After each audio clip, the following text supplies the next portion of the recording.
എടാ ബികോമോ നിനക്ക് BBA എടുത്ത പോരെ, എന്തിനാ വെറുതെ എടുത്ത് കഷ്ടപ്പെടുന്നത്? ഞാൻ ബികോം എടുക്കുള്ളൂ, നിന്റെ ഉദ്ദേശം എനിക്ക് വേണ്ട. എടാ നിന്റെ കൂട്ടുകാരൻ അലനില്ലേ, അവന് 20 സപ്ലി ഉള്ളേ. ഓ BBA ഭയങ്കര സിമ്പിൾ ആണല്ലോ. ഈ ബികോമിന്റെ പകുതി ഓപ്പർച്യൂണിറ്റീസ് ഉണ്ട് ഈ BBAക്ക്.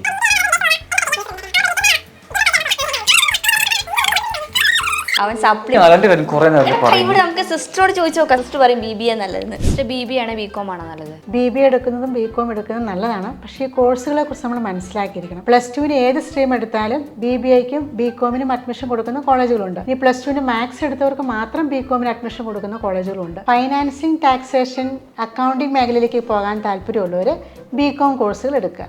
അഡ്മിനിസ്ട്രേറ്റീവ് മാനേജ്മെൻറ്റ് കോഴ്സുകൾക്ക് പോകാനാണ് താല്പര്യമെങ്കിൽ BBA കോഴ്സ് എടുക്കാം. ബികോം എടുത്തവർക്ക് BBA മേഖലയിൽ വർക്ക് ചെയ്യാം. എന്നാൽ BBA എടുത്തവർക്ക് ബികോം മേഖലയിൽ വർക്ക് ചെയ്യാൻ സ്കോപ്പുകൾ കുറവായിരിക്കും. ഇന്നതിന് സ്കോപ്പുണ്ട്, ഇന്നതിന് സ്കോപ്പില്ല എന്ന് നമുക്ക് പറയാൻ പറ്റില്ല.